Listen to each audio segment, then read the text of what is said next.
नमस्कार। यूपी मिश्रा का इनसाइड झारखंड की ओर से आवाज़ से ही बोल रहा हूँ मैं। तो मैं आपको सिंह और कन्या के बारे में बताऊंगा, लगन के बारे में। कंफ्यूज मत कीजिए राशि और चंद्रमा। मैं लगन के बारे में ही बता रहा हूँ कि आप किसी भी लगन के बारे में ये जान जाएं कि कौन से ग्रह शुभ हैं और कौन से ग्रह अशुभ हैं। जैसे नक्षत्र के बारे में आप क्लासिफाई कर पा रहे हैं, उसी तरह से इस लगन में कौन से ग्रह शुभ हैं और अशुभ हैं। बस इतनी सी जानकारी के लिए मैं चाह रहा हूं कि आप इसको समझ लीजिए। और देखिए, मज़े की बात यह है कि आप यदि जानते हैं कि सिंह लगन है किसी का, तो आपके दिमाग में पहली बात आपके दिमाग में आनी चाहिए कि शनि कैसा है। सिंह लग्न के परम शत्रु शनि, सिंह लग्न के स्वामी सूरज, सूरज के परम शत्रु शनि, और शनि 7th लॉर्ड भी होंगे। तो सिंह लग्न का व्यक्ति है, जैसे आपको मालूम हो, then you have to check कि इसका दाम्पत्य जीवन कैसा है। 99.9% ये मान के चलिए कि दाम्पत्य जीवन में खंदक है, पहाड़ है, कांटे हैं, कुछ तो है, कुछ तो गड़बड़ है। कारण कि सिंह लग्न की कुंडली में ये शनि 10 नंबर के लॉर्ड होंगे और 11 नंबर के लॉर्ड होंगे। 10 नंबर का मतलब हुआ 6th लॉर्ड, छठे घर, शत्रु के मालिक। और 11 नंबर का मतलब दाम्पत्य सुख, विवाह वगैरह वगैरह। तो एक शनि शत्रु भी हो गया, मार्केस भी हो गया, और इनके दाम्पत्य सुख का मालिक भी हो गया। और ये तो शनि हर हालत में अशुभ हो गया। इससे और बड़ा अशुभ ग्रह हो ही नहीं सकता। ये पहले आपके दिमाग में आ जाना चाहिए, विदाउट सीइंग दी हॉरोस्कोप। अब हॉरोस्कोप यदि आपने बना लिया और उसके बाद तब चेक करें कि शनि है कहाँ। शनि किसी तरह से भी थोड़ा शुभ है तो बोले कि दाम्पत्य जीवन में दुख तो होगा, इसको थोड़ा कम होगा, लेकिन होगा जरूर। धरती का कोई ऐसा ज्ञान और ऐसे पंडिताई और ऐसा पूजा पाठ नहीं है कि इसको मिटा सके। दाम्पत्य सुख टेढ़ा होगा ही। जैसे कर्क लग्न में हमने कहा, वैसे सिंह लग्न में भी अवश्यमेव होगा। भगवान राम की कुंडली में ही था। माता जी में कोई दोष नहीं थी। कहा जनकपुर में खेत में निकली। सीता का मतलब ही होता है हल। हल जब चलता है तो मिट्टी दोनों ओर इधर से उधर होती है। मैंने जैसे आप हल चलाएंगे तो उधर की मिट्टी और उधर, इधर की मिट्टी उधर हो जाएगी। तो वो जो गड्ढे के ऐसा लंबा लाइन बनता है उसको सीता बोलते हैं, उसी को सीता बोलते हैं। तो माता जी उसी सीता से निकली थी, इसलिए उनका नाम सीता पड़ा। तो सिंह लग्न मतलब दाम्पत्य सुख में तो कुछ तो है, रहस्य होगा, कुछ तो होगा, ये ध्यान कर लीजिए। तो शनि सबसे खराब ग्रह, अकारक, हमने यह काटा है ना, 1 2 3 4, शनि खराब। तो मैं भी सिंह लग्न का हूँ, और मेरी श्रीमती जी जब मैं 28-29 का हुआ तो छोड़ करके चली गई अपनी रास्ते ऊपर। मैं बराबर बोलता हूँ, मेरा गांव पंडितों का गांव था। लोग लाख मना करते रह गए, होनी थी, होनी हुई, चली गई। उस समय से मैं आज तक अकेला हूं, अकेला ही चल रहा हूं। जो सिंह लग्न,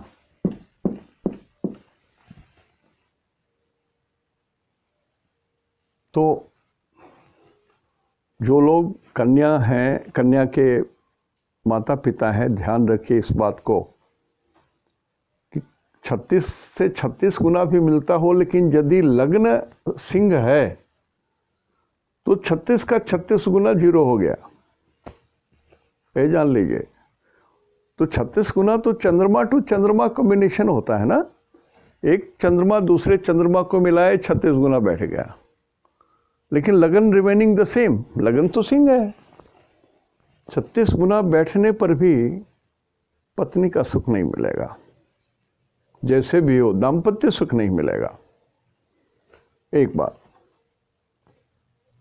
दूसरा, इसमें एक और ग्रह है शुक्र, तो शनि खराब हो गया, मैं यहां काट रहा हूं, बच्चा शुक्र, शनि शुक्र राहु केतु ये सब एक साइड के ग्रह हैं, नीचे के ये लोग आपस में मित्र हैं, और ऊपर में है सूरज, चंद्रमा, मंगल, गुरु, ये आपस में मित्र होते हैं, लेकिन नीचे में जो है शुक्र, शनि, राहु, केतु उसके शत्रु होते हैं। तो शनि के बाद मैं शुक्र चेक कर रहा हूं, शुक्र 10वें भाव में है, तो यहां पर 2 राइट हुआ, और शुक्र का जो दूसरा हिस्सा है वो 7 नंबर यहां है, 2/7, 2/7, तो 2 तो ठीक है, और ये इसमें ये 3 राइट मार्क हो गया, क्रॉस मार्क हो गया, उपचय स्थान में है, ये 3 हुआ।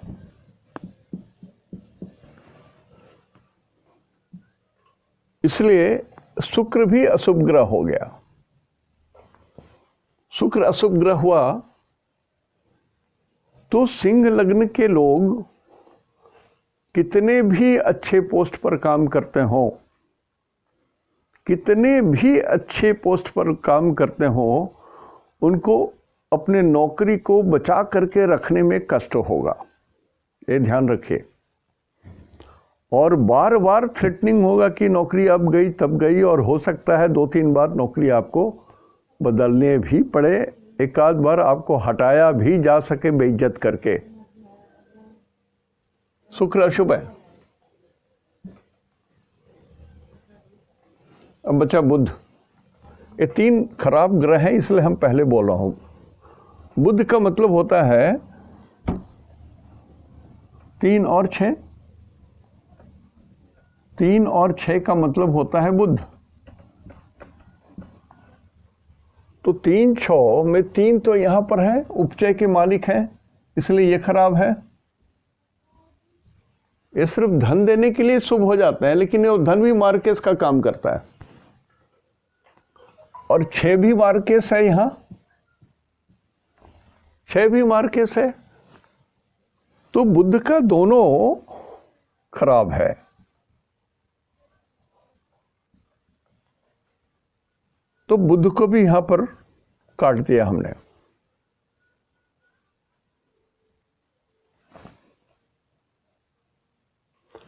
तो ऐसी परिस्थितियों में आप देखेंगे कि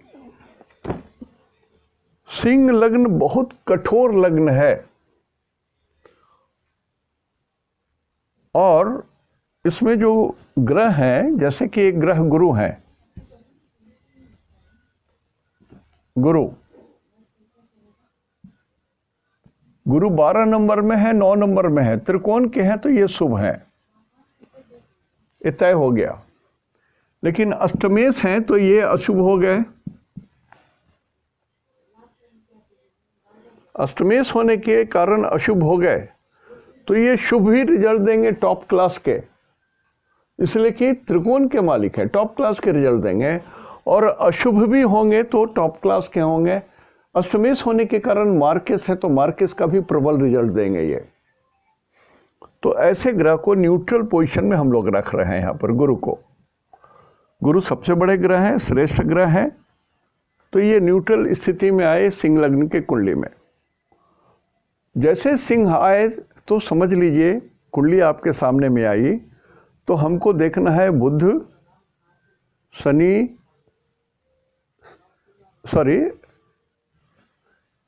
बुध शनि और शुक्र दिमाग में बैठा लेना है कि ये तो गया, ये 3 ग्रह तो बेकार है।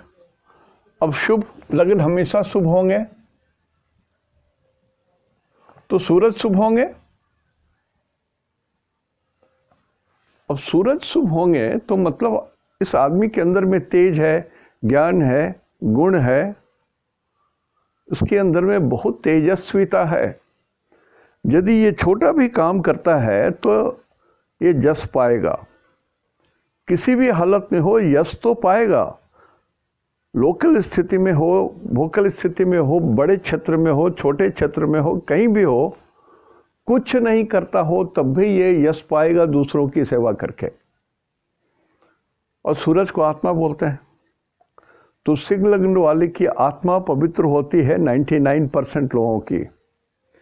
इनको क्रोध होता है, ताप होता है, सूरज में आग है, अग्नि तत्व की प्रधानता होती है। तो मधुमक्खी का छत्ता है, जरा सा छेड़ दीजिए तो काट लेंगे आपको। ये सिंह लग्न श्रेष्ठ है, उत्तम हुआ लग्नेश होने के कारण। तो हमने यहां पर 3 राइट मार्क दिया। नेक्स्ट इज मंगल। ये भी सिंह लग्न में सूरज और मंगल के ऊपर में बहुत कुछ निर्भर करता है। सिंह लग्न में यदि सूरज और मंगल पतित अवस्था में है तो आदमी को जीवन में कष्टमय जीवन और बहुत परिश्रम करने से थोड़ा बहुत उसको सांस लेने की मौका मिलेंगे। राइज करेगा लेकिन बहुत परेशान होकर राइज करेगा। लेकिन फिर भी ये दूसरों के बारे में अहित नहीं सोचेगा। ये बड़ी बात बोल रहा हूं। ये आदमी उदार होगा, भगवान का भक्त होगा और दूसरे के बारे में ये निगेटिव नहीं सोचेगा, दूसरे को हानि नहीं पहुंचा सकता है। जैसे हमने कहा कि दाम्पत्य सुख में कमी होगी, तो सूरज के बारे में इतनी बड़ाई कर रहा हूं और शनि के बारे में इतना बुराई कर रहा हूं मैं, तो यदि इसको कष्ट होगा और हस्बैंड वाइफ की समस्या यदि किसी के सामने आई और कोई पंच है जो दोनों झगड़ा सुलझा रहा है, तो उसको समझना होगा कि नहीं, ये पति तो ईश्वर की आत्मा का अंश है। पत्नी के अंदर में शनि प्रवेश किया हुआ है, तो पत्नी को समझाना होगा, आप पत्नी हैं, इसको तो स्वीकार करो। ये स्वीकार कीजिए कि आप पत्नी हैं और वो पति है। पतधारयति इति पति। आपके भरण पोषण, आपके कल्याणार्थ जो बात सोच सकता है, ये पति है और ईश्वर ने आपको दिया। आपके डिफरेंस ऑफ ओपिनियन 1000 हो सकते हैं। तो अभी के जीवन में असूर्यम पश्या नारी नहीं होती हैं कि जो सूरज को देख लें। पहले जमाने में एक बार विवाह करके आंगन में ढुक गई तो बाहर नहीं निकल पाती थी।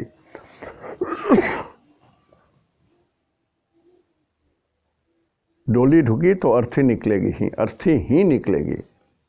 ये पुराने जमाने की परंपरा थी जो गलत थी। नारी की स्वतंत्रता कम थी। तो अभी तो हम लोग सब बराबर हैं, नारी हो पुरुष हो। ज्ञान है आधार, यदि ज्ञान है तो दोनों बराबर हैं। लेकिन फिर भी लैंग्वेज एंड बॉडी लैंग्वेज, जैसे पत्नी की बोली थोड़ी सी कड़ी होगी,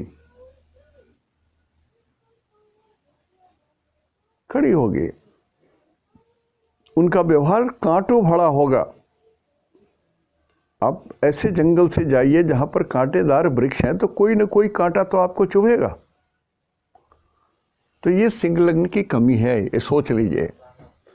और चंद्रमा चूंकि 12th लॉर्ड होते हैं, और चंद्रमा कोई भी ग्रह 12th हाउस में होने से बहुत अपना रिजल्ट नहीं देता है। तो चंद्रमा भी यहाँ पर आकर के अपना रिजल्ट नहीं देना चाहेंगे, लेकिन लाचारी है उनके पास कि उनके पास दूसरा कोई राशि है नहीं जिसका वो रिजल्ट दे सकें। लिहाजा चंद्रमा 12th का भी रिजल्ट देंगे और कुछ न्यूट्रल भी हो जाएंगे अपने मन में, इसलिए चंद्रमा को न्यूट्रल कहा गया है। द्वादशेश होने के कारण चंद्रमा न्यूट्रल होते हैं इसमें, और गुरु भी न्यूट्रल होते हैं, इसलिए कि 100% शुभ है और 100% अशुभ है। तो बहुत सारी चीज आप अपने से विजुलाइज कीजिए before you are watching deeply.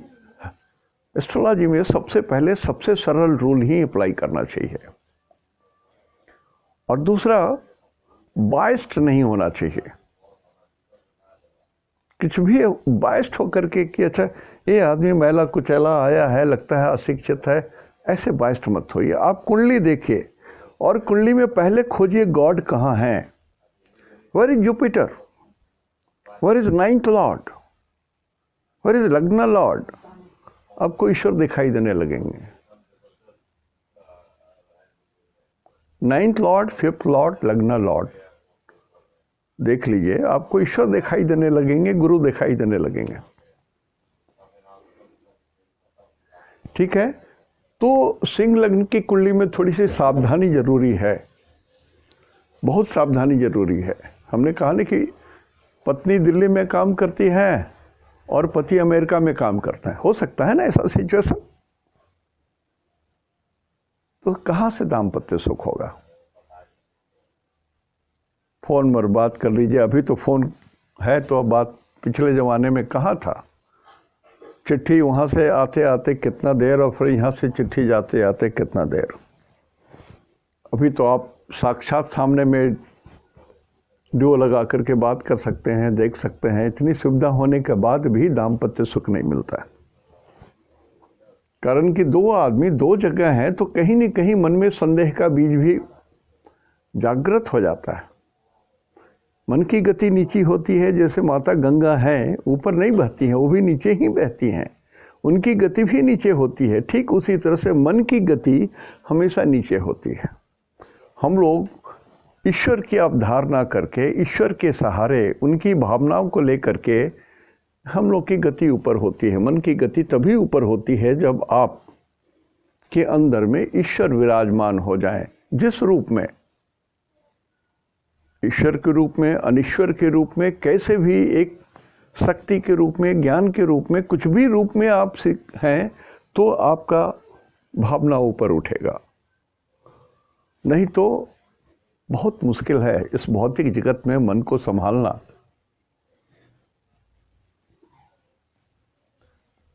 तो ये स्थिति है सिंह लग्न की। बहुत सावधान होकर के सिंह लग्न के बारे में बोलिएगा। उसके बाद कन्या राशि।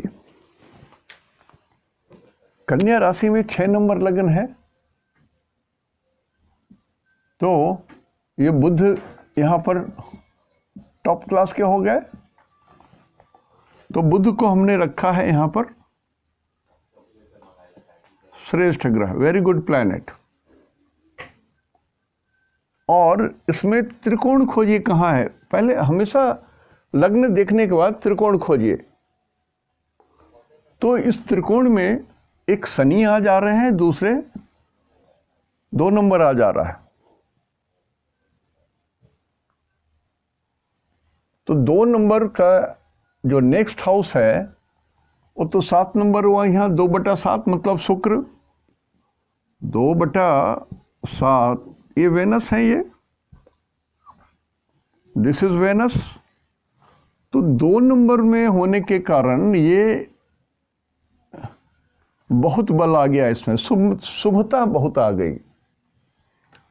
और 7 नंबर में होने से ये मार्केस भी हुआ और एक राइट मार्क्स भी मिलाए गए।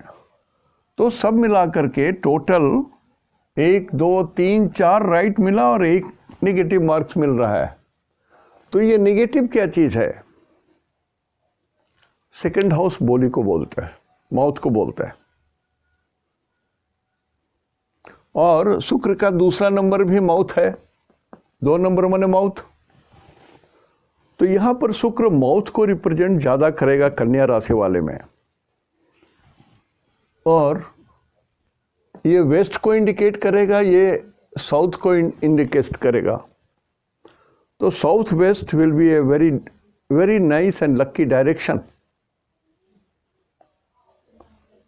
और ये second house, this is the second house and this is the second number. काल पुरुष का दूसरा अंग, काल पुरुष का दूसरा अंग हुआ माउथ से लेकर के, आईब्रो से लेकर के चिन तक का एरिया, ये एरिया 2 नंबर। इसमें आंखें आ गई, आपकी नाक आ गई, आपके दांत आ गए, सब कुछ आ गए।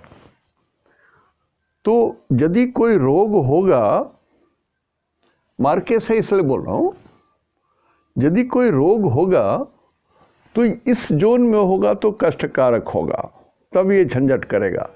छूटेगा लेकिन देर से छूटेगा। छूटेगा क्यों बोल रहा हूं कि ये शुभ हो गए, शुक्र तो शुभ हो गए, और इनका फिक्स्ड साइन 2 में है, इतना दूर में ही है। और 7 नंबर मार्केस है, और 7 नंबर तुला को बोलते हैं, वायु को बोलते हैं, पर्यावरण को बोलते हैं, हवा को बोलते हैं, मेजरिंग स्केल को बोलते हैं, व्यापार को बोलते हैं, गाड़ी को बोलते हैं, मैकेनिकल इंजीनियरिंग को बोलते हैं, टेक्सटाइल को बोलते हैं। तो रहा कि यदि आप गाड़ी चला करके चले जा रहे हैं और कहीं कोई एक्सीडेंट हुआ तो आपका ये जोन में इफेक्ट होगा ज़्यादा, यहाँ तक में इफेक्ट ज़्यादा हो सकता है। आप प्लेन से चले जा रहे हो, वायु मार्ग से जा रहे हो, शुक्र जो है ये पर्यावरण को भी बोलते हैं। पलरा जो है वो हवा में झूलता रहता है, तराजू का पलरा जो है वो हवा में झूलता रहता है, एयर। तो एयर में झूलने के लिए एरोप्लेन चाहिए आपको, एरोप्लेन, प्लेन, हवा की यात्रा, हवाई मार्ग की यात्रा, वो मार्केस में आ रहा है।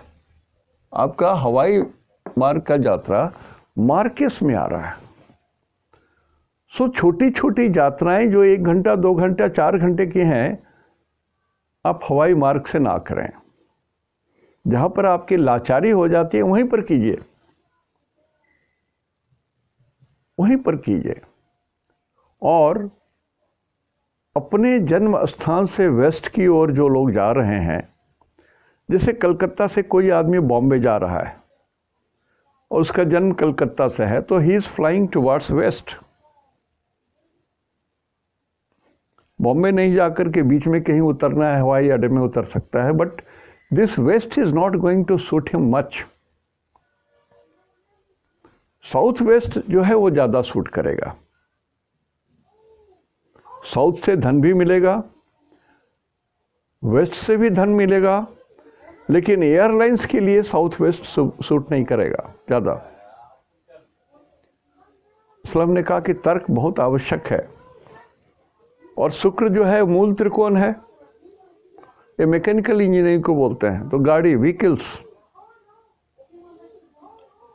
तो आप ड्राइवर के साथ चलिए, आपकी गाड़ी है और आप कन्या लग्न के हो तो गाड़ी बहुत सावधानी से चलाओ, बहुत सावधानी से चलाओ।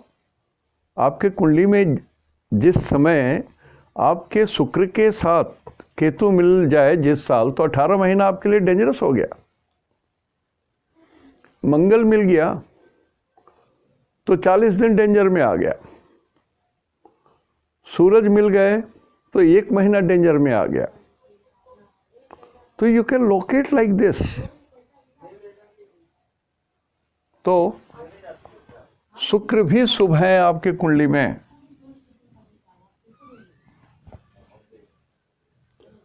और सूरज 12th लॉर्ड है, तो जैसे चंद्रमा न्यूट्रल थे तो ये सूरज भी आपके न्यूट्रल हो गए, न्यूट्रल में आ गए।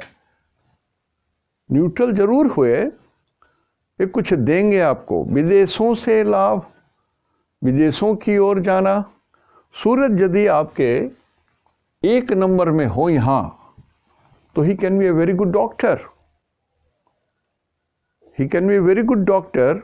और ये बाहर से पढ़ के आया, लंदन रिटर्न डॉक्टर है, विदेशों से, विलायत से पढ़ के आया हुआ है, या अमेरिका से पढ़ के आया हुआ, या ये व्यक्ति बाहर जाकर के सिंगापुर जा कर के, जापान जा कर के बहुत नाम कमाएगा। जो बोल रहा हूँ उसको नोट कर लीजिए। रीजन, इतना हर चीज़ के रीजन बताऊँ तो बहुत समय लग जाएगा, लेकिन समझ लीजिए ये इसलिए बोल रहा हूँ कि एक नंबर है। सूरज यदि यहाँ पर आ गया तो ईस्ट को ज़्यादा इंडिकेट करेगा। It can B Singapore, it can B Japan, it can B Calcutta. तो सक्सेस न्यूट्रल होंगे। न्यूट्रल होने का मतलब है कि आपको फेम ज़्यादा मिले जरूरी नहीं है, सक्सेस ज़्यादा मिल सकता है ये जरूरी है। फेम नहीं मिलेगा आपको ज़्यादा, इसलिए कि ये सनराइज के बाद का 2 घंटा है, 2 आवर्स। तो ये किन के लिए बोल रहा हूं? जो सूर्योदय के बाद का जन्म हो, तो आपको गिनना पड़ेगा कि यदि सूरज यहां पर है तो यहां से ये 1 घंटा रखिए, 2 घंटा, 4 घंटा, 6 घंटा, 8 घंटा, 10 घंटा और 1 11 घंटा, तो संध्या काल हो गया ये। तो सनराइज के बाद संध्या काल तक का आपका है तो सक्सेस मिलेगा, फेम नहीं मिलेगा। यदि उच्च का भी होगा तब भी आपको फेम नहीं मिलेगा। ये मैं इसलिए बोल रहा हूं कि आप बिना कुंडली के ग्रहों को देखे भी अंदाज से समझ लेंगे। हर एस्ट्रोलॉजर को प्रातः काल का लगन कितने डिग्री का ये जरूर याद रखना चाहिए। तब भी कोई आदमी आपसे कुछ पूछने आ रहा है, प्रश्न कुंडली ही कुछ पूछ रहा है कि अंकल वहाँ जा रहे हैं, ये काम है, परीक्षा देना है, जाएं। तो वो आदमी जब पूछने आया आपसे, you know the degree of sun rising क्या था और उसके बाद से कितना डिग्री आगे बढ़ा, तो 1 डिग्री के पीछे 4 मिनट जोड़ जोड़ के देख लीजिए कि वो कितने डिग्री होने के कारण सूरज अभी कहाँ पर आया है। सूरज यदि ठीक ठाक जगह में है तो बोल सकते हैं हाँ ये मेंटल वर्क है, मेंटल वर्क है ये।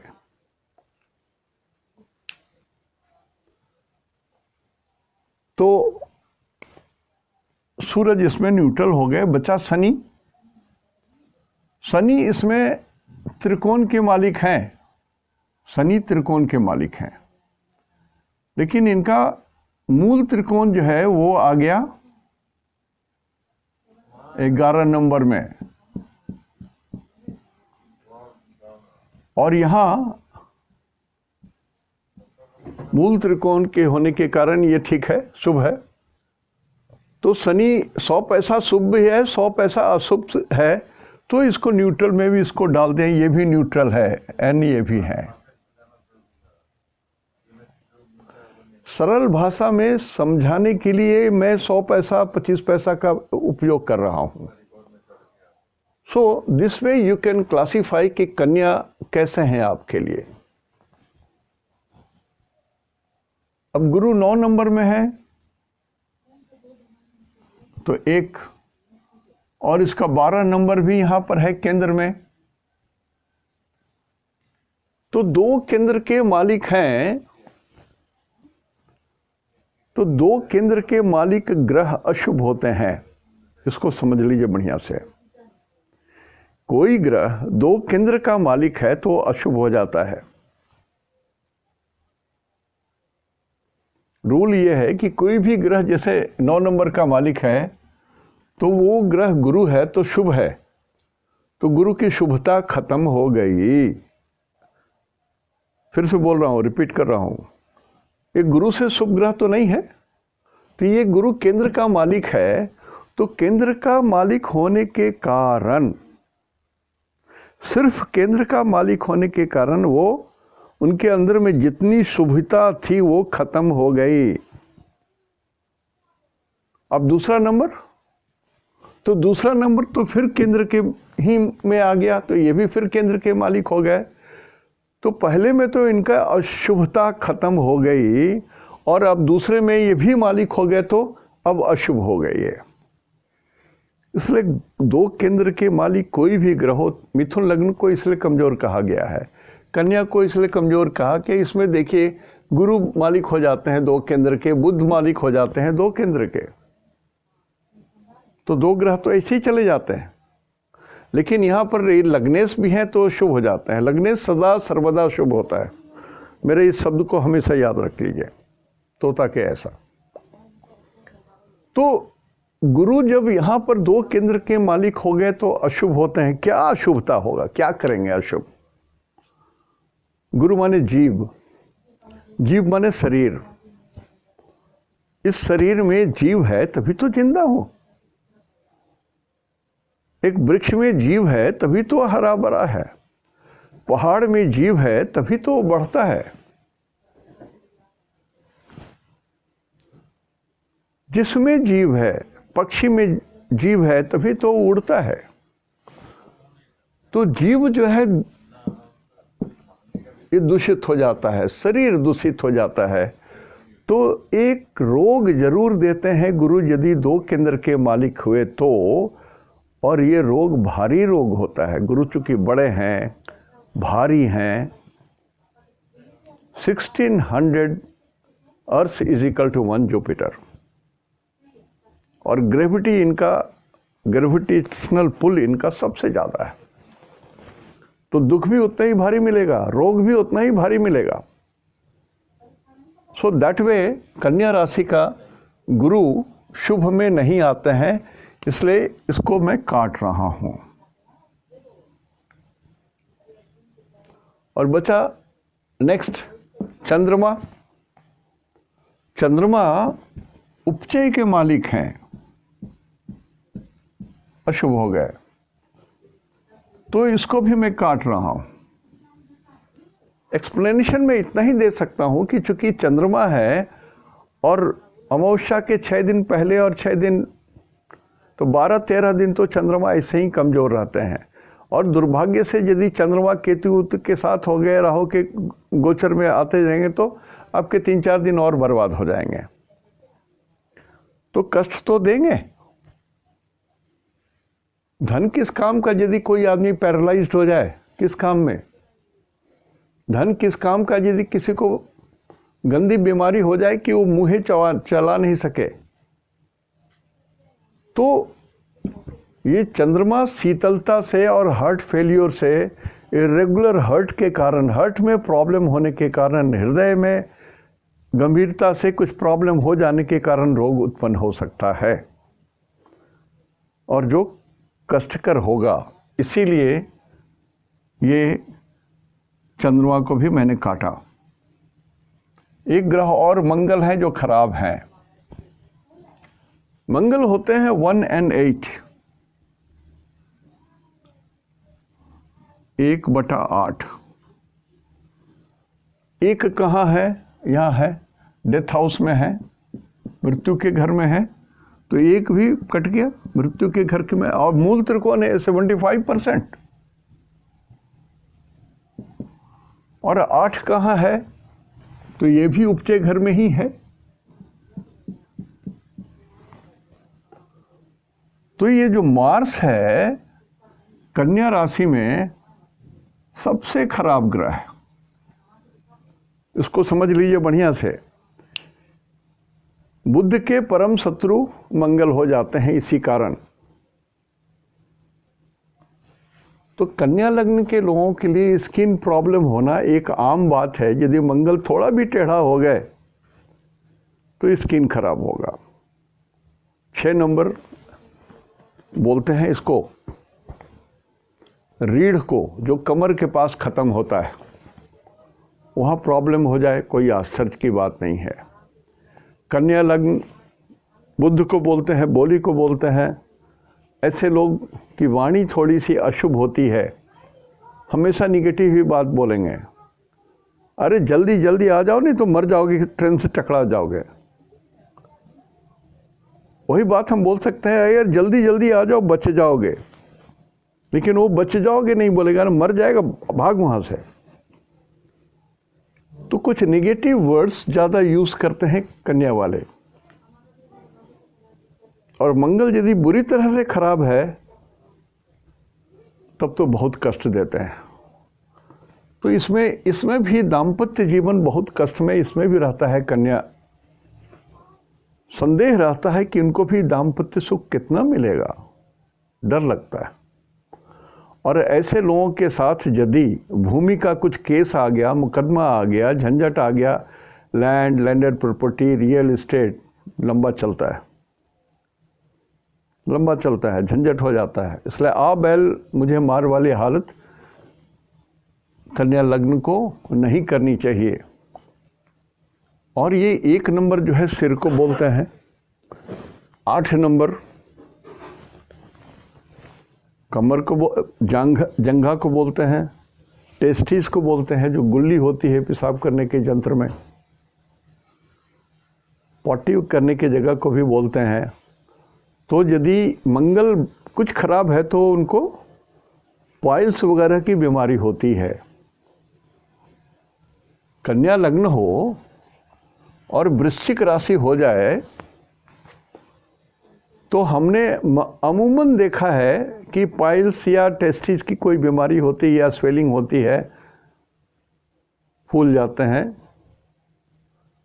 दोनों गोली में से कोई एक गोली बड़े हो जाएंगे, बड़े हो जाते हैं फोता।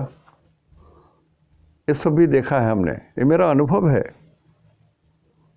तो कन्या लग्न वाले शरीर को विशेष ध्यान दे, कारण कि जैसे मिथुन के परम शत्रु मंगल हो जाते हैं, कन्या के भी परम शत्रु मंगल ही हो जाते हैं।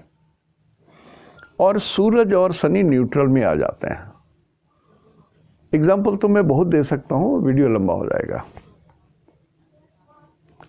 लेकिन जो है वो प्लीज़ नोट कर लीजिए कि कन्या लग्न देख रहे हैं तो समझ लीजिए कि शुक्र और बुध अच्छे होने चाहिए। ये चार्ट आपके पास रेडी रहना चाहिए जो मैंने लिखाया। कन्या लग्न हो, शुक्र और बुध ठीक, गुरु चंद्रमा मंगल बैड, सूरज और शनि न्यूट्रल। एक कागज में लिख के रखिए। जब भी आप कुंडली देखने लगिए तो दिमाग को पहले ही इस कागज पर दौड़ा दीजिए, नज़र इस पर नज़र दौड़ा दीजिएगा तो आपको मालूम होगा कि कौन से ग्रह इसके अच्छे हो सकते हैं, कौन से बुरे हो सकते हैं, और बुरे हैं तो क्या हो सकता है बुरा, अच्छे हैं तो क्या अच्छा हो सकता है। You have to check up this. मेरा ये कहने का मतलब है कि मान लिया कन्या लग्न की कुंडली हो और मंगल यहाँ पर है जो इसका सबसे खराब ग्रह है, तो मंगली तो बोलेंगे हम, लेकिन मूल त्रिकोण होने के कारण मंगल का न्यूट्रलाइजेशन हो गया, न्यूट्रलाइज टू 0। शादी कर सकते हैं नन मंगला लड़के से या लड़की से, लेकिन इसका निगेटिव रिजल्ट भी जरूर मिलेगा। 28 साल के पहले शादी नहीं हो सकती, 24 साल के पहले तो सपना में ही नहीं। 24-28 के बीच में शादी कीजिए तो शादी टूट सकती है, दोबारा फिर शादी होगी, या होगी तो गड़बड़ होगी, कोई न कोई दुख तो रहेगा। अब इस मंगल पर जितने ग्रह देखेंगे सबके लिए 2 साल और बढ़ाते चले जाइए, 2-2 साल ऐड कीजिए। ये सब जो बात बोलूँगा वो मिलेगा नहीं आपको, कहीं नोट कर लो, बड़ी बात बता रहा हूँ। मेरे पुत्र बहुत नाराज होते हैं, बोलते हैं कि पापा आप सब कुछ निकाल के दे रहे हो लोगों को। हमने कहा अब तो बूढ़ा, अब तो प्राण भी निकलना बाकी है, ठीक है, और आप तो जानते ही हैं मेरे बाद आप सेवा कीजिए। आप तो MBA भी हैं, मैथ भी बहुत स्ट्रांग है, तो आप तो कर ही सकते हो। तो इसके बाद भी एस्ट्रोलॉजी इतना नहीं है कि इतनी थोड़ी सी चीज़ जान करके कोई एस्ट्रोलॉजर हो जाएगा। मैंने एक बार कहा था लोगों को कि इसमें एक मंत्र सिद्ध करना पड़ता है जो मैं नहीं बताऊंगा। मंत्र की सिद्धि जरूरी है, तभी आपकी वाक्य की सिद्धि होगी, ज्ञान की सिद्धि होगी। ईश्वर, इस एस्ट्रोलॉजी के साथ ईश्वर हैं, बिना उसके नहीं होता, नहीं होता, नहीं होता। मंत्र सिद्ध करना पड़ता है। और मैं इसलिए बोलता हूँ कि नहीं बताऊंगा कि अपात्रे न दीयते ज्ञानम दानम और एवं धनम। 3 चीज़ अपात्र को नहीं दिया जाता है, और एस्ट्रोलॉजर में अपात्रता बहुत भरी हुई है। चीट करना, धोखा देना, बेईमानी करना, लोगों को परेशान करना, पैसे ऐंठने के लिए 100 षड्यंत्र करना। तो जो मूल मंत्र है जो मैं बोलता हूँ, अपात्रे न दीयते दानम धनम ज्ञानम। अपात्र को मत दीजिए। आपके पंडित जी को आप लाद दो ना सोना से वृषोत्सव करके ऐसा। यदि वो अज्ञानी है तो आपका सोना व्यर्थ गया। अपात्रे न दीयते दानम धनम ज्ञानम।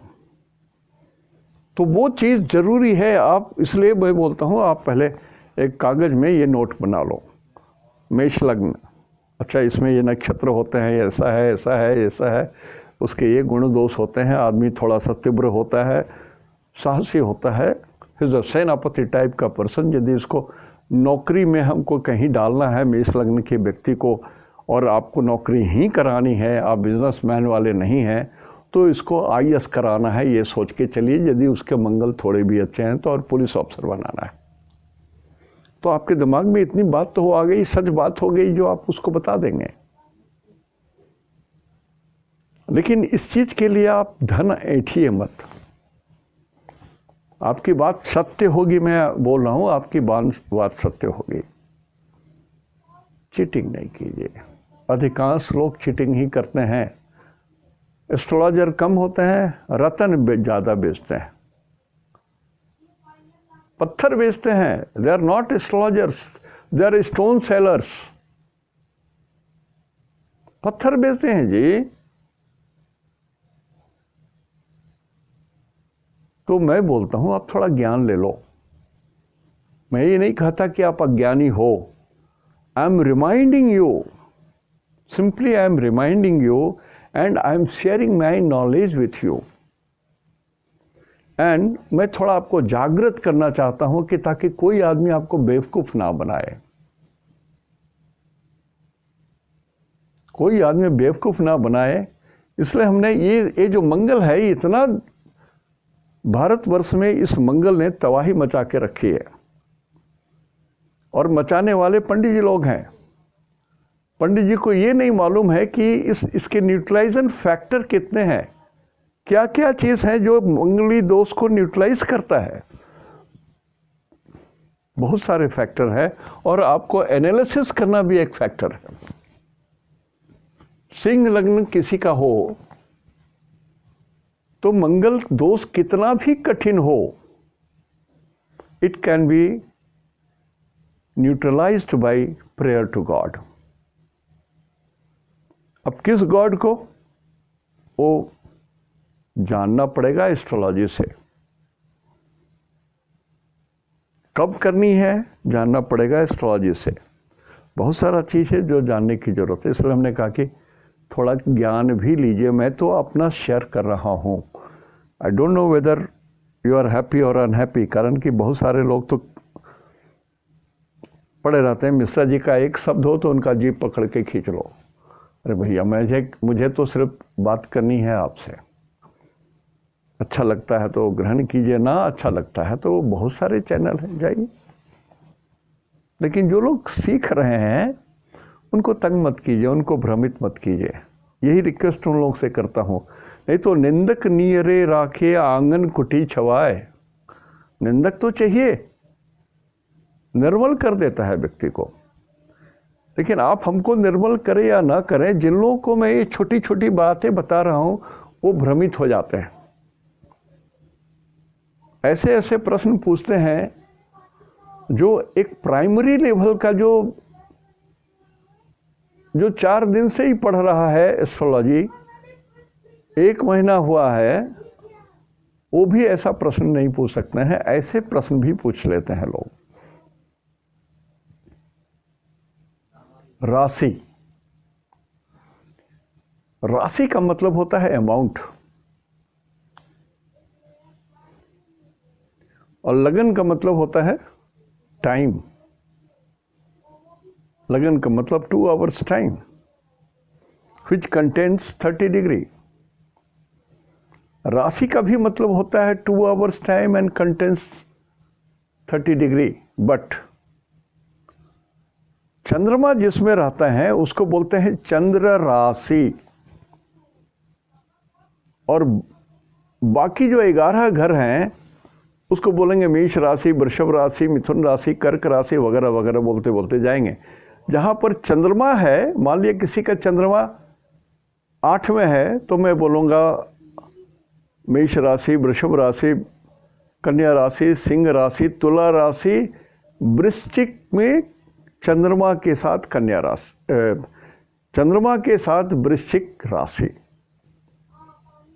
तो चंद्रमा जहाँ रहते हैं उसको राशि का पर्याय वाचक मानते हैं। हम लोग बोलते हैं क्या राशि के हो जी? हम वृश्चिक राशि के हैं। लेकिन बोलेंगे कौन सा लग्न है, तो फिर वो बोलेगा सिंह लग्न है। तो ये सिंह राशि का लग्न है। बोलने का है कि मेरा लगन जो है वो सिंह राशि का लग्न है, चंद्रमा जो है वो वृश्चिक राशि का है। I think this is the very primary thing to be understand by an astrologer who starts to step 1 step further. पहला कदम जो यही है, राशि को समझिए। आज यहीं तक। इति शुभम तेहन-दो निनाग्ये जोहार। मेरे पैर में थोड़ी कष्ट हो गई, स्वेलिंग आ गया है और थोड़ी तकलीफ हो रही है, पेन भी है, बिकटो में भी परेशानी है, इसलिए कुछ दिनों से सेवा नहीं कर पा रहा हूँ ठीक से। जिनकी कुंडलियाँ भी लंबित है मैं कर रहा हूँ। इस कष्ट स्थिति में भी आपके सीरियल के हिसाब से जिन लोगों का पड़ रहा है मैं कर रहा हूँ। देरी के लिए क्षमा चाह रहा हूँ।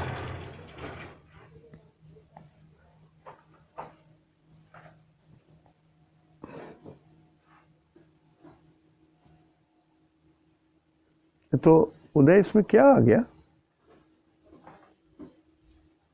देखिए तो इधर क्या लिखा हुआ आ गया? बोलना बेकार हो गया क्या?